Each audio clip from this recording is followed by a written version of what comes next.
Good morning. Morning. Good morning. Oh, and in case I don't see you, good afternoon, good evening, and good night. This is my boomstick. Here's Johnny. Are you not entertained? Are you not entertained? Righteous! Righteous! Yeah! I love the smell of napalm in the morning. Good morning, Vietnam! Houston, we have a problem. The first rule of Fight Club is you do not talk about Fight Club. All right. Ladies and gentlemen, welcome back. My name is willspalding, and as always, I am joined by the everestly so talented Sam Dierberger. Sam, what's going on? So talented, you had to invent a word. I did. Well, I was going for effortlessly, and then something else popped into my head, and then I was just like, screw it. Make up a word. I've been there. I've done that before. A couple weeks ago, I was writing an English essay, and I made up a word. It's vampirus.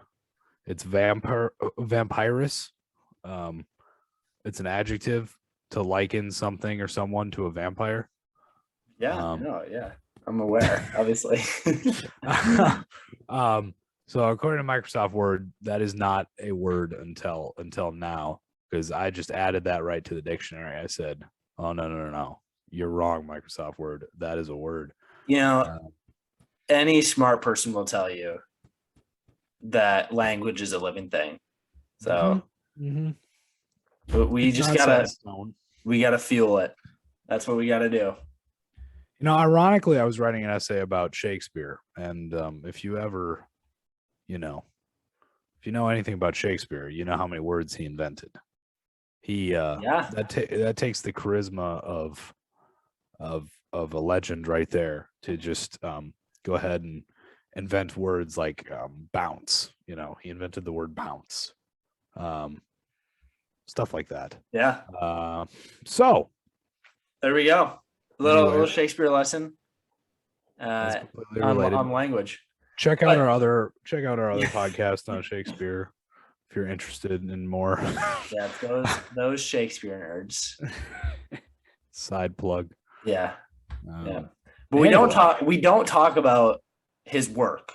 We just talk about him as a philanthropist and person. So as a man. It's weird. It's weird content, but I'd say it's niche, but we cover it.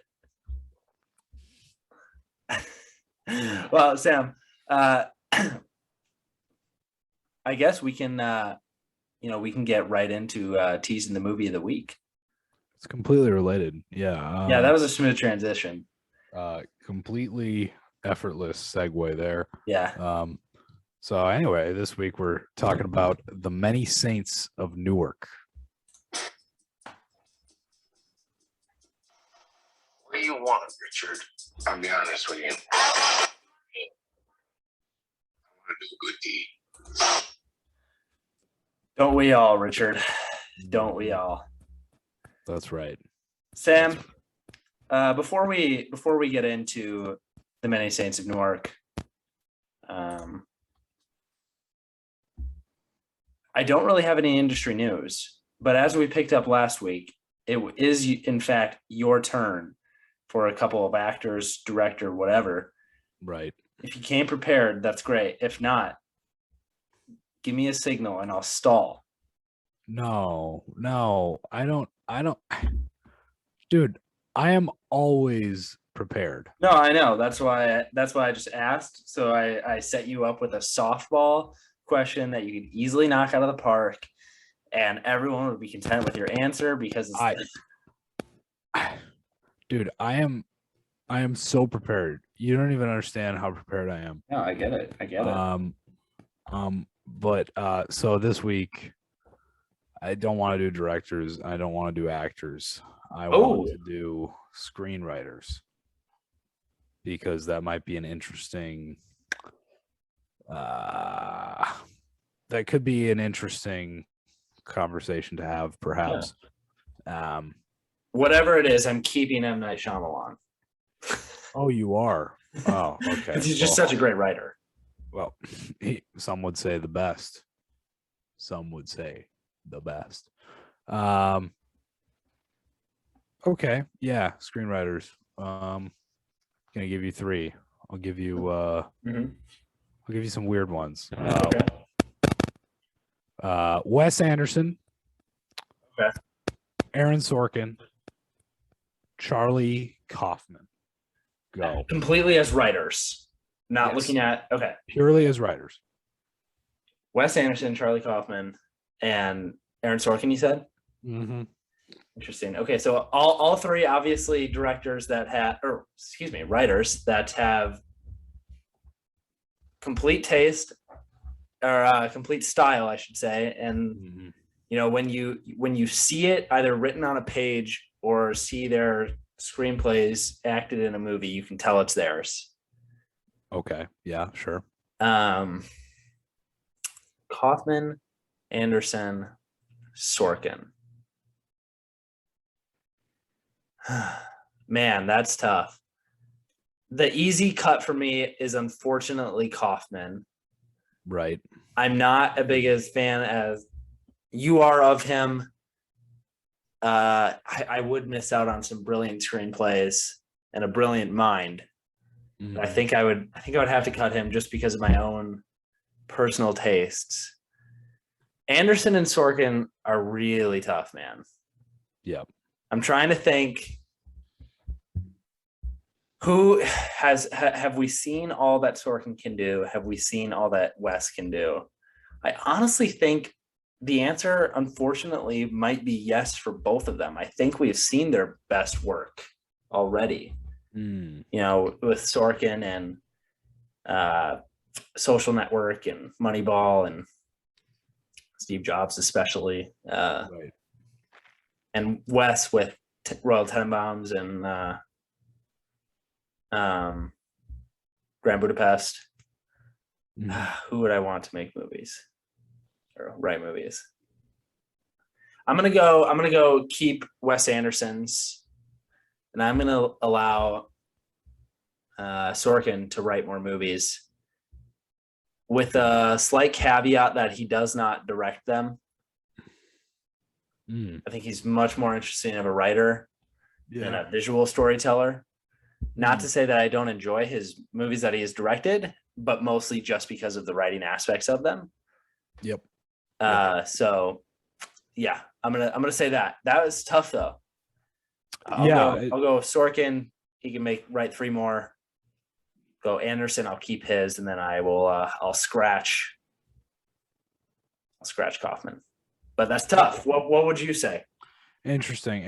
I don't, as you may know, I don't have much interest in well, I don't know. I know what you're gonna say. Tough. Just say it. That's tough. Now you're making me second guess, because there's a few different things going on. Like, I love I obviously love what Charlie Kaufman has done, and I think his works are important. I don't think they're influential, because I think I don't think they're too influential, is what I'll say, because one of the things that I think we forget to talk about on the show is not only how it would impact to lose this writer, how it would impact the things that they've written, but also the things that were inspired by what they've written. There's movies that are great, and there's movies that are important, and some movies are both. But there's great movies which are so unique that they don't have any impact really on larger culture or other movies that come out of them. So I think Kaufman is very much one of those people. He's so incredibly unique and distinctive, that no one really attempts to mimic him, and I respect him for that. So there's some of that, and I love a lot of his movies. But yeah, maybe I'd have to get rid of him. It's a really tough cut, though. That is a tough cut. Synecdoche, which I think we're on the same page about it. It's great, but we don't enjoy watching it. Absolutely.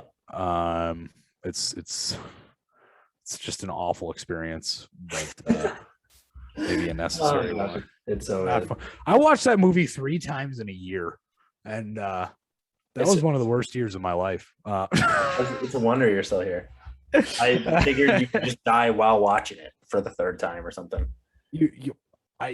That's a movie to die to right there. Yeah, a whimper, not a bang, So yeah, maybe I have to get rid of him. The thing about Wes is we know we know approximately what his movies are going to look like, right? Like we know what they're going to aesthetically look like. We know what the characters are kind of going to be like. Yeah. But the thing about him is he's created his own genre. His genre is Wes Anderson. Yeah. Absolutely. So like if you're a fan of Wes Anderson, it's because you're a fan of that genre. Which, by the way, is an awesome genre to live in every 4 years for an hour and 45 minutes. Right. They're well-paced films. They don't overstay their welcome. And again, like you say, they only come out about every 4 years, so it doesn't. Yeah. You don't feel like you're being bombarded with them.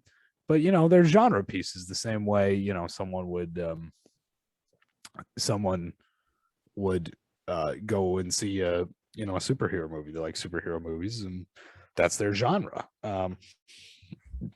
So that's my thing about Wes. With Sorkin, it's like of the 3, I agree that his writing style is very distinctive, but of the 3, it's probably the least distinctive. Sorkin is probably much more utility, much more versatile than the other 2. So that's why it's tough. And I suppose I agree with you. I suppose I would want Sorkin to continue to make movies. We can keep Wes Anderson where he is.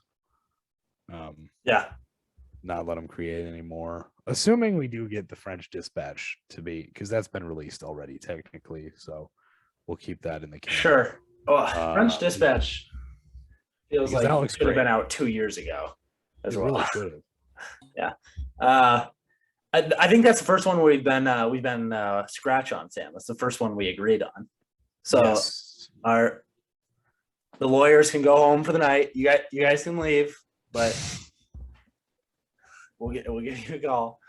We have lots of arguments off the air. So that's right. Yeah, good, man. Good. I guess it'll be my turn next week. I don't know what I'll hit you with. Maybe I'll decide. Oh, maybe director assistants. Okay. Yep. Key grips, perhaps. Actually, we're switching mediums. We're going to music, and we're just doing roadies. So. Oh, give me chainsaw any day. Well, that's what we're doing. So. There is a prolific roadie named Chainsaw, and he has done tours with literally everyone, and it's the only roadie I'm aware of. But anyway, he'll be sure to be on the list then, or one of the 3. Yeah, man. There we go. That was fun. Do you have any industry news, Sam? I don't, honestly. There hasn't been much going on. Well, speaking of new releases, we got this guy Ridley Scott. Ridley Scott. Ridley Scott. He's making a sequel to a movie that he's already made. Yes. I meant to bring this up. Called Gladiator. So he's making Gladiator 2 naturally, and it will be ready to go after his Napoleon movie, he says. So he's making a Napoleon movie.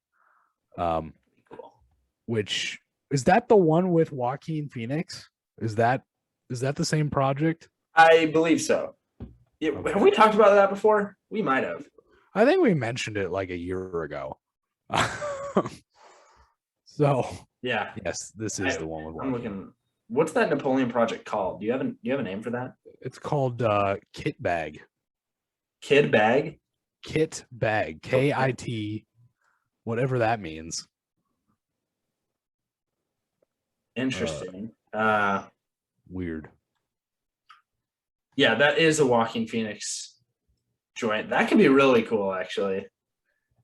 Yeah. Yeah, let's talk about Gladiator 2 for a minute, though. Obviously, Gladiator 2000 it was made.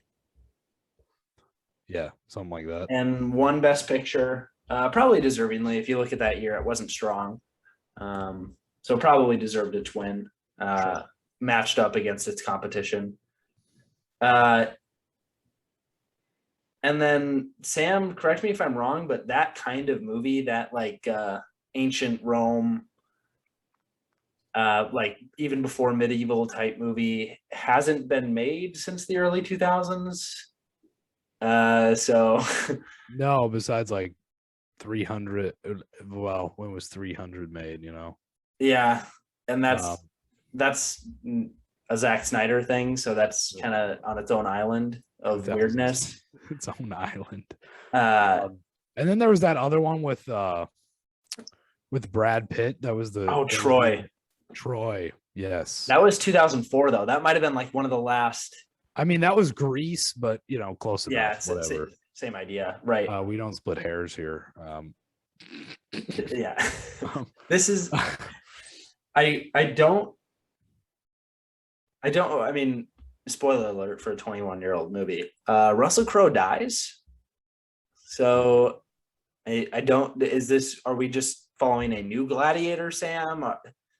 What's going on here? What do you think about this? I don't know. It's been a very long time. I don't think I even have Gladiator logged on Letterboxd because I was probably 11 when I watched this thing. So I don't think that's fair. I remember very little about it except for the scene where they smother the guy, Yeah. So that's all I remember. And Joaquin looking crazy. So I think Gladiator is a good movie to me. I for whatever reason I was super into it growing up, so that's a good sign. But I think Gladiator is a good movie. I don't know what it's doing in whatever this comes out 2023, 24. Yeah. I don't know what kind of cultural resonance it has. And Ridley Scott's old, man. He's 83 years old. Yeah. So interesting. Well, for everyone who was calling in the streets for a Gladiator sequel, you got it. You got it. It's finally here. Yeah. After he makes his Napoleon movie, which I'm more excited for the Napoleon movie personally. Oh, absolutely. Yeah, for sure. As we should be. Anyway, that's kind of all the news I had to talk about. Yeah, you brought up the only thing that I forgot. So cool. Are we ready to get into the Many Saints of Newark? Yes, let's talk about it. Wonder what they talk about in that. I didn't catch the name. Pussy. Put it on the table. Think I just got this jacket. I try so hard. Yeah, Many Saints of Newark. I guess, Sam, I'm a terrible podcast host because I have literally no context to this universe. I have no idea about really anything, all things Sopranos. So give me your background on Tony and the gang. Tony and the gang. Well, I started watching The Sopranos a few months ago. I recommended it on the show. You did. And I've been embarrassed because here's the thing, right? When you're hosting a podcast on movies, film tends to take up a lot of your time. And of course, when people hear that you're into film, TV is a natural progression. There's this natural inclination for people because most people don't watch a lot of movies. Most people watch some movies and watch a lot of TV because they're less focused on experiencing something new and rather being entertained for copious amounts of time. That might be a cynical view of it, but That's a that I'm sure you experience this too. You get show recommendations up the wazoo,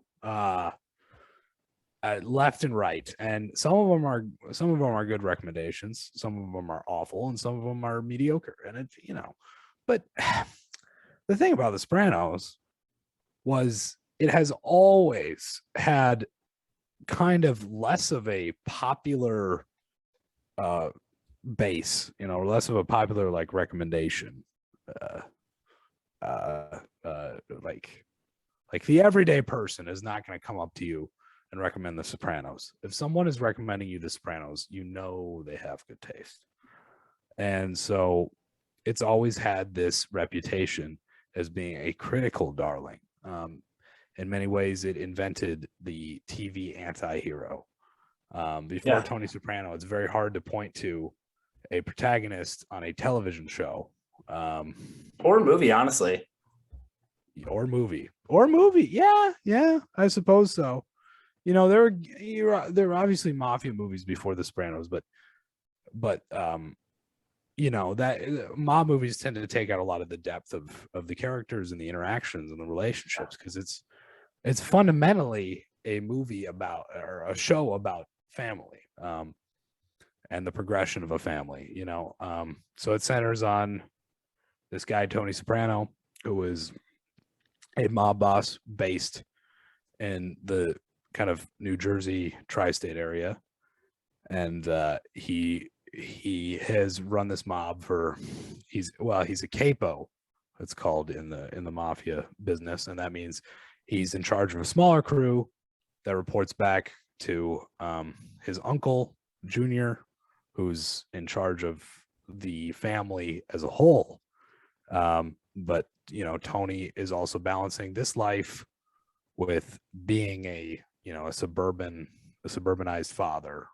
He's got 2 teenage kids, and as the show progresses, they get older. So it has that family element that appears in older television shows, but it also has this element of vicious crime. And James Gandolfini gives probably one of the greatest performances in television history, certainly. So yeah, and I've been enjoying it immensely. I think it's phenomenal. Excuse me, how far into it are you, Sam? I'm about 3 seasons in. So Nice. Very good. Fortunately, I know how it ends, but that got spoiled for me. But it's about the journey, man. It's about the journey, and the episodes are a perfect balance of standalone and also overarching story. Yeah. Most of the episodes you could watch out of order, but there are elements of an overarching story that are important. Good. So it's a phenomenal TV show. Everyone should check it out. Anyway, all this is to say, yeah. First, Sam, before I give my initial thoughts, I'll ask for your initial thoughts in conjunction with how does this fit as a sequel for someone who has some exposure to the show. Sure. And then I'll give my thoughts as to someone who has no exposure to The Sopranos. Well, I will say that I don't pick up a lot of I don't know if this is a problem with the movie or kind of praise towards the movie, but I don't pick up a lot of aspects of The Sopranos in The Many Saints of Newark. When I was watching it, I didn't really there certainly wasn't a whole lot of aesthetic connection. The way they shot the scenes felt much more Irishman than Sopranos. The thing about The Sopranos is it's not a period piece. It ran from like 1999 to like 2007, and it was set in those years respectively. So it's very, you're aware it aged well, but you're aware of the time period. It's very clear. And this might be just an inherent problem with making a period piece, but with The Many Saints of Newark, great pains were taken to make it look like it was taking place in the 60s and 70s. And so that that obviously is a little more jarring. Some of the color palettes that were used, is just very blue and often pretty dark, pretty bleak looking. Sopranos is quite bright. Most of it takes place in the daytime, actually, which is pretty interesting. And just script wise, Sopranos is probably about 5% violence and 95% talking, whereas it felt like The Many Saints of Newark was about 50-50. A lot of violence, a lot of action. So that was pretty interesting. But yeah, personally, I didn't feel much connection between the two. So I would imagine that the effect is not really lost on you as someone who hasn't seen the show. But yeah, what are your general thoughts on the movie? Yeah, I found this to be enjoyable, but very very mobby, if that were a word. This was very kind of run of the mill, paint by numbers, all those cookie cutter, felt like I'd seen this before, but a better version of it. I did really dig the main character, not Tony, but his uncle Dickie. Yep. I'm not like, is Dickie ever referenced in the show? We'll avoid spoilers, but maybe he doesn't make it that far. Yeah. No, I mean he's mentioned obviously, but there's no. Yeah. He's not a character, obviously. Right. So I really dug his performance and liked that character quite a bit. I guess some of the family stuff, I was surprised by how some of that actually worked in terms of family drama. Sometimes family drama in mob movies can be terrible. Right. So I was pleasantly surprised that some of the stuff actually worked. I'm not going to say all of it, but I thought it was all right. I guess I don't have that exposure to how aesthetically and visually The Sopranos looks, but I thought this was fine. Maybe some basic cinematography and shot selection, but wasn't offensive on that front or anything. So yeah, I thought this was a good movie from an outsider's perspective, as someone who knows nothing of this world. Right. I guess I did get that vibe that I wasn't really missing anything because this is so far into the past, that there really wasn't anything for me to be missing. Also helps that it's a prequel, but yeah. So yeah, I guess those are my general thoughts. Not sure how good the Gandolfini is. Is that his son? That is his son, and that's something kind of cool. Yeah, that is cool. I'm not sure he was a great actor, but cool that he played him. Well, he looks a lot like his dad, and Gandolfini tragically died of a heart attack in 2013, something like that, and his son was the one who found the body in the bathroom. So that's just pretty jarring, but it is cool that that he was able to do that, and that worked out. You like stories like that, but at the end of the day, it is a little gimmicky. I mean, he has to step into his dad's shoes, which is not hard to do. My thing was his portrayal of Tony was probably, it'd probably be better if it was a separate independent character, but it's not. And with a prequel, you have to set it up. That's what's so hard. That's why prequels are so difficult generally. Is you're like reverse engineering this character. Right. Right. Well, it can be sometimes it's tough to explain things. So having a movie literally based on explaining things could be difficult. Right. One thing I will mention related to this is, of course, Olivia Soprano, Tony's mother. I feel like that was the one thing where with that performance, if someone had not seen The Sopranos, they'd be a little confused because she comes off as quite just sort of aggressive and sometimes apathetic. And I think that's one of those things where you do have to watch the show to appreciate that character. Sure. Because I remember sitting there thinking in the theater, I was like, oh, she really comes off like as strange. But it's funny. Yeah, it's funny you mentioned that because that honestly, I really love Vera Farmiga, the actress who played his mother. Yeah, she's great. She's great. An awesome actress. But that character, even from someone who, again, feel like I'm gonna say this the whole time, and I'm gonna be asking you questions the whole time. From someone who hasn't seen it, I thought that character was not written well. Right. I couldn't really pinpoint it, but she felt all over the board to me, in terms of who that character was. But yeah, that's the thing. I don't know if it's a criticism because the characters like that in the show, but it's you have a full. Well, she's only in it for about 4 seasons, I think, but you have 4 seasons to kind of get into that and appreciate the character. Sure. Watch her. So I mean, obviously they're in a tough place because they have to keep these characters consistent. As to how she got that way, but I think she did a good job with what she had. Vera Farmiga is really good actress. Oh, she's wonderful.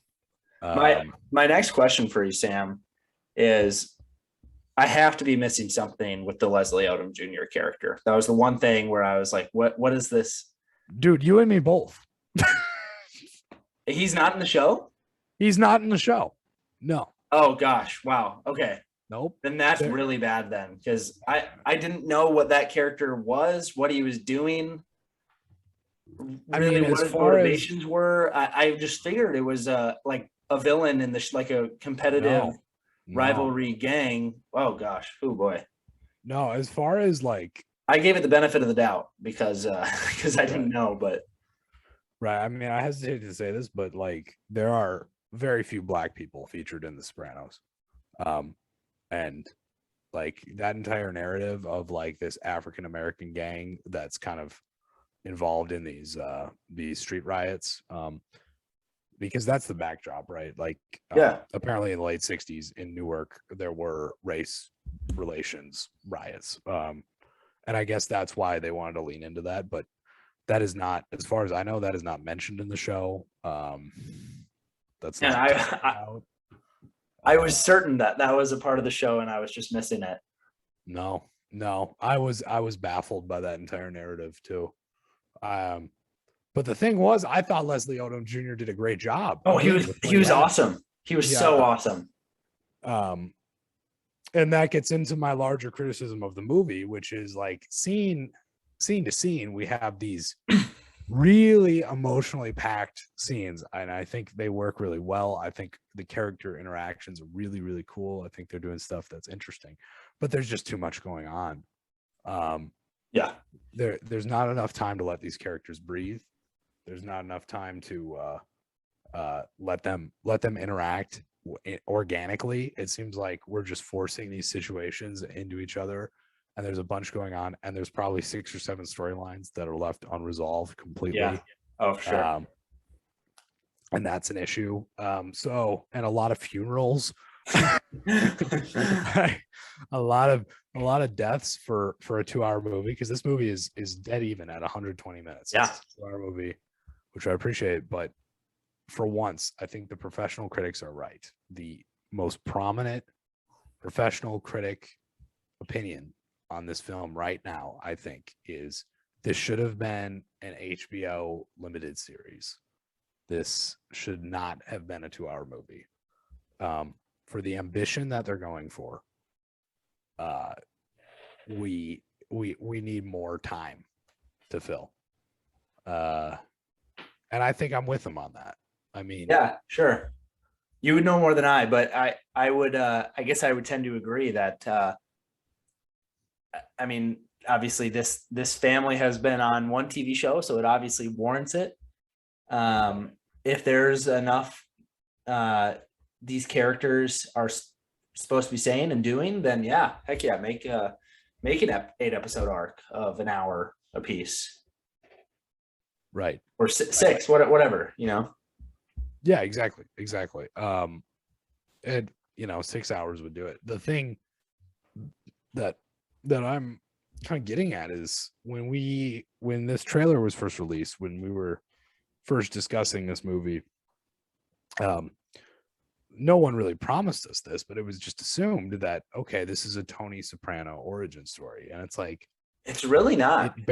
It barely is. Like we have, for God's sake, on Letterboxd, it like Michael Gandolfini is like the 8th person listed on the cast list. He is not the lead at all in this movie. And we really get very little on the development into a life of crime.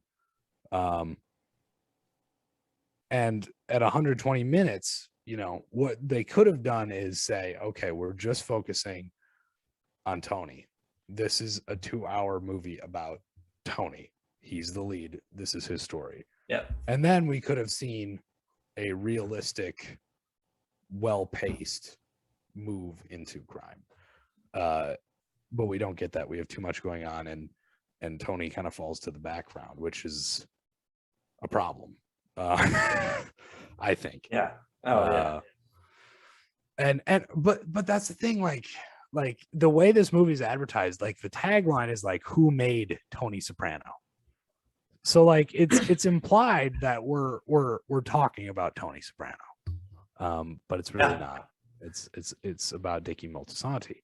So, which I think, like I said earlier, I think that character was great, and was definitely worthy of 2 hours, maybe more, as we just said. But yeah, agreed. I definitely went in expecting something different than what I got. Yeah, I thought we would see a lot of Tony Soprano, and we really didn't, which might have been okay. We did get 7 seasons or 9 seasons on Tony Soprano. So yep. I don't know. That's it's tough to say. I guess, Sam, let's go into a little bit more of spoilers. So hitting spoilers, I guess. What did you think about the motives of Dickie? I guess, what did you think about why that character did what he did? He kills a lot of people just to. We have some. He doesn't really want to. Not always. We do have some interesting things going on. Like I mentioned, Dickie doesn't show up in the show. Neither of Ray Liotta's characters show up in the show either. Obviously, those guys aren't even mentioned. Like Dickie is mentioned occasionally in the show. The Ray Liotta characters, man, that was a fabrication. I loved the uncle, actually. I thought the uncle was awesome. The prison guy. The prison guy was great. Yes, I could have done without Ray Liotta dad. Ray Liotta dad, I mean, I've said this before perhaps, but Ray Liotta just has Satan in his eyes. He is a scary looking man. He's got a look to him, doesn't he? Like he's just one of those guys where it's like he just looks evil. Like man. But yeah, so Ray Liotta dad was a bit jarring, harsh, perhaps harsh on the eyes. He just kind of flatly aggressive, really. I will say I was not disappointed at all when he was no longer with us. Right, and fine. That's why that scene works so well. The scene relating to smashing his head against the steering wheel, of course, because like Dickie's catharsis there is all of our catharsis, because we want to see him dead. And we had to deal with him for like 7 minutes of screen time. So it was only 7 minutes, but it felt like 2 hours because it was a long time. But on a related note, what do you make of the decision to cast Ray Liotta in dual roles? That's something we very rarely see anymore. Yeah, you're right. Interesting you say that, because after that death scene, I thought, why was Ray Liotta here to do that role? I thought, what was the point of that? He was here for 6 minutes, because he really does not have a lot of screen time. I mean, his death doesn't come till maybe the 30-minute mark or so, but he's not on screen that much when his character is alive. Yeah, exactly. And I just kept thinking about, like, why the heck was that character there? Or why the heck was Ray Liotta that character? And then of course we get the, I guess not really a reveal, whatever, that he's playing two characters. I think Liotta gonna try to get that Goodfellas vibe back. I think he's living off that high of he just wants to be in mob movies, man. So he's gonna do it. He does. He had a pretty prominent role in one of my favorite movies from this last year so far is No Sudden Move. He had a pretty prominent role as kind of a mob boss. Is that the Soderbergh movie? It is. You need to see it. I know. I do. Yeah, I thought I don't know. I thought it was interesting. What do you think? Yeah, it's kind of weird. My friend who I went to the movie with, who also had no exposure to The Sopranos, when Prison Liotta shows up, the uncle, he turns to me and he's like, "What the hell?" He's like, "What is going on now?" Prison Liotta was good though. I did like Prison Liotta. Yeah, he's an interesting character, and he's one of those characters that you can kind of cut back to repeatedly throughout the movie. He's kind of that wise oracle. Yeah, he's oddly like a moral compass, and he draws a lot of parallels to Dickie being the uncle. I especially thought that in a very good scene where he gives him advice, like essentially you just need to leave, dude. Just stop being a part of his life because you're gonna ruin it for him. Yes, almost as if he was speaking about himself. So yeah, I thought a lot of those are some of my favorite scenes. Actually, we just got one-on-one with Dickie and Prison Liotta. Yeah. That was the character name too, by the way. Thought it was a little weird, but whatever. That's his name. But yeah, so I liked that. I actually thought the line of the movie was like, Dickie says to him, "Don't you want to get out of here?" And Prison Liotta's like I murdered my he's like, I murdered my cousin in cold blood when I was 25. I deserve to be here. Yeah, I'm here for like so that was well that was done, good. So yeah, I mean, I liked that.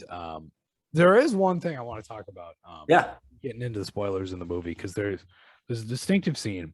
And I think this is another one of those things that maybe you have to watch the show to appreciate, perhaps, but I think it works well as a metaphor. There's a scene where Tony and his friends essentially hijack an ice cream truck, and start handing out ice cream for free. And I think to maybe the average audience member, that's really weird and just kind of sudden, like kind of a sudden descent into impulsive crime. Even for Tony. And then I was realizing as I was watching it, he's handing out ice cream for free to these kids, is that there's one of the best episodes of The Sopranos I've seen so far is an episode called Down Neck, season 1, episode 7, where Tony, adult Tony with a kid, his son Anthony Jr. Is at Catholic school, and him and his friends break into the sacristy of the church and drink communion wine and get drunk at school. And this kid's in 8th grade, he's like 13, 14. Yeah. And so, he gets suspended, and Tony is, Tony's filled with rage, right? As a kid, he's so angry, and his mom is so angry because, Tony's wife, Carmela, is kind of like the antithesis to Tony. She's like trying to raise her kids morally out of a life of crime, even though she's well aware of Tony's activities, so there's a balancing act there.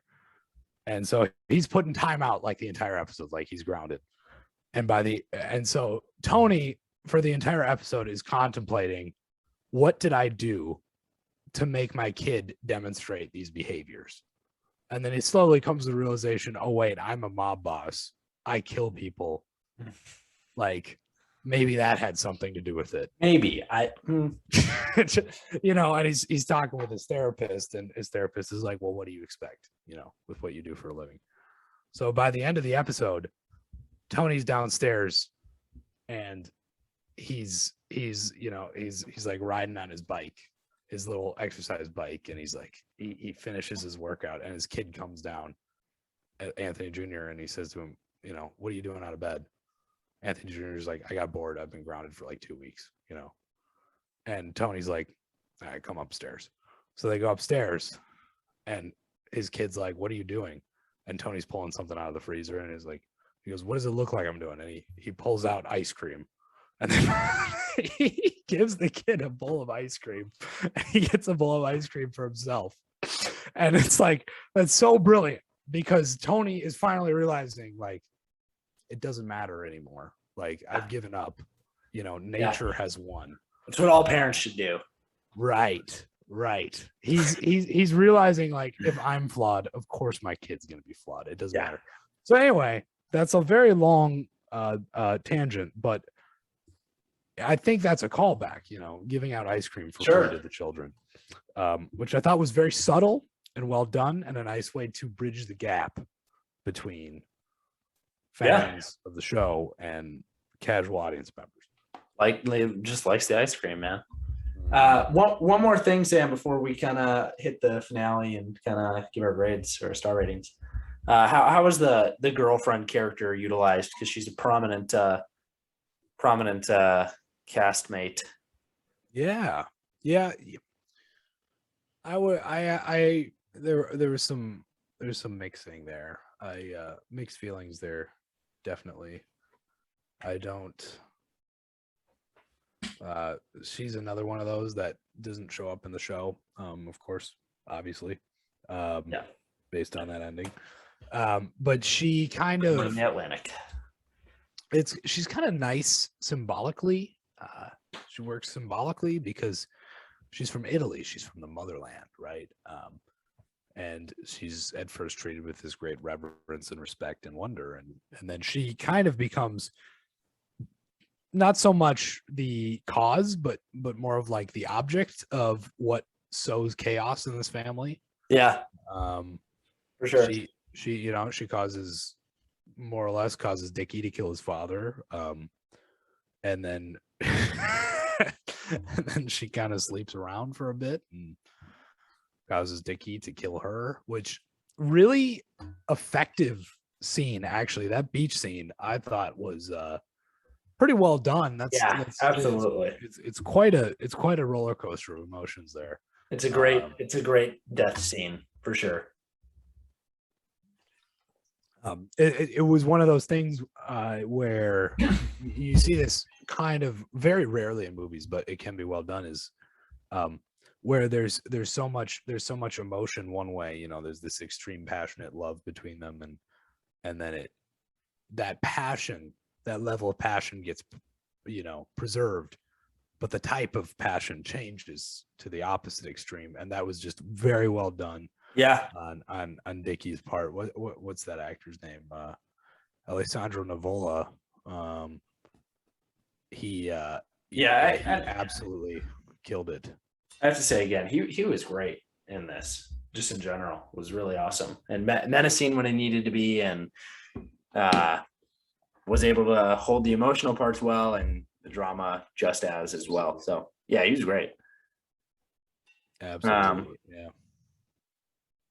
All right, Sam, I guess let's just talk about the ending for just a bit. Sure. I thought it was effective in the sense that that this is the life these guys live, and that you just never know what's going to happen. And then not effective in the same sense of that he was literally killed because he laughed at someone when they fell over. So right. I didn't really know what to 100% make of the ending. I was lukewarm on it, I guess. What are your thoughts? I thought it was thought a little bit more of a postlude would have been adequate, because again, we don't focus on Tony really. I mean, Tony is the last shot of the movie, but we get no it's left to the imagination how this death will actually affect Tony. Really, this just needs to be rearranged. The movie needs to be more about Tony, and we need to have Dickie's death happen, somewhere in Act 2, so then we can have like all of Act 3 to focus on. Okay, what happens to Tony afterwards? What kind of wisdom? Because we see the wisdom that Dickie imparts on him, but we don't see its effect really. We just kind of get the confliction that Tony feels over entering a life of crime. Right. We don't really see him enter a life of crime. So that that was my problem with the ending. And then we kind of get this weird fantasy scene where Dickie raises up his hand and Tony grabs it. So not a great it was fine. Not a great conclusion in my opinion. Right. Well, Sam, do you have any wrap-up thoughts, or we can get into star ratings? Yeah, we can get into star ratings. That's cool. I think I'm gonna go ahead and give it a 2.5 out of 5. I thought scene to scene, like I said, it's very effective, but there's just too much going on. I think they were a little overambitious with it. Sure. Yeah, it wasn't quite what I was hoping for. How about you? Real quick for reference, I know it's completely different, but what in general would you give The Sopranos? Just like how much worse is this, or better, I suppose? How much worse is this compared to The Sopranos? I mean, it like I said, it's not. It doesn't really feel like it's in the same. It's just not the same thing. Yeah, it's just not. Okay. That's fair. It's just a different. To me, they're not even. I don't know. I felt like aesthetically, it just flopped. Okay. Yeah. Just there. But The Sopranos, if there's a 5-star TV show, it's The Sopranos. Okay. My star rating, I was very, I enjoyed this, like I said, but there are some obvious flaws. I went 3 stars. And I think I would go probably 2.5 strictly because of that Leslie Odom Jr. bit. I really assumed he was in the TV show, that character was, and that it meant something, but so I gave it the benefit of the doubt and went with 3. But right. I'll stick with my grade because I'm going through this with the naked lens. Right, the naked lens. I think that's what people say, right? Yeah. There we go. Yeah, that was the many saints of Newark. Yes. And Sam, I suppose we can get into recommendations for the week. Sure. Yeah, absolutely. Yeah. You got one? Go. If not, I'll start us off. I got a cool one actually. I saw this movie, very obscure science fiction movie called Coherence last week, and it's kind of an extended Twilight Zone-esque episode. So of course I loved it, but really what's interesting about this movie is the way it was shot was without any screenplay, really without any preconceived storyline. There was this guy, let me look up his name real quick because I wasn't really aware of him, but there was this guy, James Ward Bearkit. He basically he had this idea for a movie where it would just be completely improvisational and just see where the conversation led. So he took like 8 of his friends who were really talented improv actors working in Hollywood, and he just invited them to his house for 5 nights in a row. And he got a small film crew. It has a crew of maybe 4 people, and he just filmed and saw what happened. And as the conversations kind of went on, he kind of got an idea for a storyline, and he's like, okay, let's do this, let's do that. And what you get by the end of it is an incredibly complicated, kind of like trippy Christopher Nolan-esque storyline, but it has like literally a 0 budget. And you can watch it for free right now on Tubi.com, I believe, with some ads. Nice. And I was really taken with it. I thought it was really fun and really interesting and pretty creepy, actually. So check out Coherence. I see it's a short runtime too. Very short, very short. Love that. So yeah, I'll give that a shot for sure. Cool, man. Coherence. You said Tubi. Yes. Okay. Yeah. I will. I'll recommend a movie / a very, very talented director who might be the greatest. I watched my 28th Steven Spielberg movie last night, Sam. 28. 28 movies. It's still going. He's still got some ones I gotta check out. But I watched Amistad last night. The 1997 courtroom slave drama. Much more entertaining than I would have thought it would have been.